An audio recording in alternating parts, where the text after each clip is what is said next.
Hello dear student, मैं महरबा कमाल। आज क्लास 8 का 3.8 बनाएंगे। आज कौन सा बनाएंगे? एक क्लास 8 का एक्सरसाइज 3.1 का पहला क्वेश्चन है कि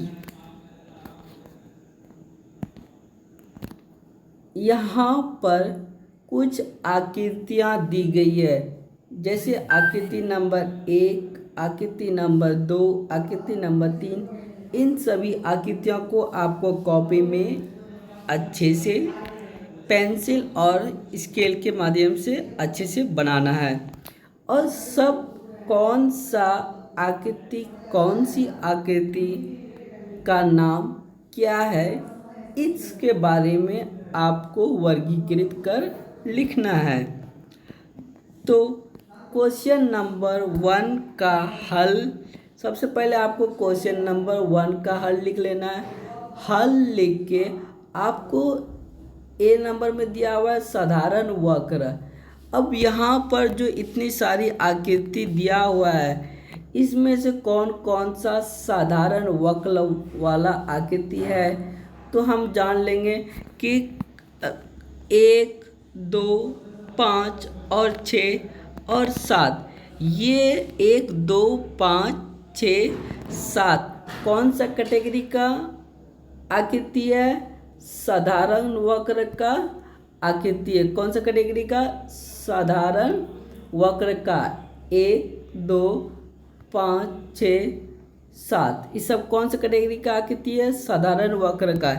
इसी तरह हर क्वेश्चन नंबर में साधारण बंद आकृति वाली कौन सा आकृति है? साधारण बंद वक्र वाला कौन सा आकृति होगा? 1, 2, 5, 6, 7। बहुभुज वाली आकृति कौन सा होगा? 1, 2, 4। उत्तल बहुभुज वाला आकृति कौन होगा? सिर्फ 2। अवतल बहुभुज वाला आकृति कौन होगा? 1 और 4। आपको बस इतना सा कॉपी में लिख लेना है। 3.1 का क्वेश्चन नंबर 2 में बोला जा रहा है कि समबाहुभुज क्या है। सबसे पहले हम जानेंगे कि समबाहुभुज किसे कहते हैं। तो समबाहुभुज क्या है? समबाहुभुज वह बहुभुज होता है जिसमें सभी भुजाओं का कोण का मान समान होता है। समबाहुभुज किसे कहते हैं? समबाहुभुज वह बहुभुज होता है जिसमें सभी भुजाओं और सभी कोणों का मान समान होता है।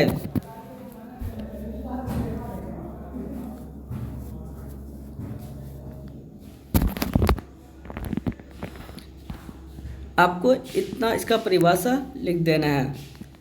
उसके बाद यहाँ उसके साथ साथ क्या बोला जा रहा है कि आपको 3 भुजाओं वाला एक एग्जाम्पल लिखना है, 4 भुजाओं वाला समबाहुभुज का एक एग्जाम्पल लिखना है, 6 भुजाओं वाली आकृति का एक एग्जाम्पल लिखना है। तो 3 भुजाओं वाला समबाहुभुज क्या होगा? उसका नाम है समबाहु त्रिभुज, जिसकी तीनों भुजा और तीनों कोण बराबर होते हैं, उसे समबाहु त्रिभुज कहते हैं। उसके साथ ये एक समबाहुभुज आकृति भी है जिसकी 3 भुजाएं हैं। उदाहरण, समबाहु त्रिभुज एक समबाहुभुज है जिसमें 3 भुजाएं और 3 कोण समान होती है। आपको इतना लिखना है। अब क्वेश्चन नंबर 2 का हल में क्या है? पूछा जा रहा है 4 भुजाओं वाली एक आकृति बताओ जिसकी चारों भुजाएं बराबर होती हो। तो हम लोग जानते हैं कि 4 भुजाओं वाली एक ऐसी आकृति जिसकी चारों भुजा बराबर हो, उसे स्क्वायर कहते हैं, वर्ग कहते हैं। 4 भुजाओं वाली आकृति को चतुर्भुज कहते हैं। तो आपको ये सभी 2 नंबर का 2 में लिख लेना है हल।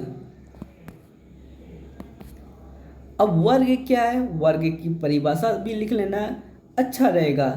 तो वर्ग की परिभाषा है, वर्ग एक विशेष प्रकार की ज्यामितीय आकृति है। यह एक चार भुजाओं वाला बहुभुज है जिसमें सभी भुजाएं समान लंबाई की होती है और चारों कोण समकोण 90 डिग्री का होता है। इतना आपको लिख लेना है।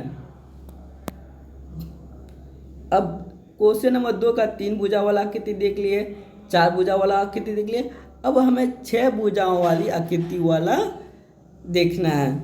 तो 6 भुजा देखिए, आपको इस आकृति में टोटल 1 2 3 4 5 6 आकृति दिया हुआ है। तो 6 आकृति वाले को हिंदी में षष्ठभुज कहते हैं और इंग्लिश में हेक्सागोन कहते हैं। 6 बहुभुज वाले आकृति में कोणों का मान कितना होता है, ये वाला कोण 120 होगा, ये 120 होगा, ये 120 होगा, ये 120 होगा। इसमें टोटल साइड्स कितने हैं, टोटल साइड कहने का मतलब इसमें टोटल भुजा कितना है, तो 3 4 5 6, टोटल भुजा 6 हो गए। ठीक है। अब नंबर ऑफ वर्टिकल तो भी क्या हो जाएगा 6। अब नंबर ऑफ डायगोनल, डायगोनल किसे कहते हैं, डायगोनल उसको कहते हैं जिसको हम लोग हिंदी में विकर्ण कहते हैं। जैसे इसका एक विकर्ण क्या हो जाएगा, ये वाला। अगर सी और एफ को मिला देंगे तो ये एक विकर्ण हो गया, 2 3, कितना हो गए 3 हो गए, 1 4 5 6 7 8 और 1 9, टोटल विकर्ण कितने हो जाएंगे, समबाहुभुज 6 भुजाओं वाले में विकर्णों की संख्या कितने हो जाएंगे, टोटल 9। आपको इतना अच्छी तरीके से स्केल इंची के साथ बना लेना है। आज के लिए इतना ही। 3.1 एक्सरसाइज ख़त्म हो गया। कम समय में शॉर्ट वीडियो में मैं बनाया हूँ क्योंकि मैं अभी अपने लॉज क्लास में ले रहा हूँ, तो समय कम है, मेरे पास लैपटॉप नहीं है। आई होप आपको समझ में आया हो और जल्द क्लास में मिलते हैं। कल 5 बजे क्लास में सबको प्रेजेंट होना है। Bye bye, thank you.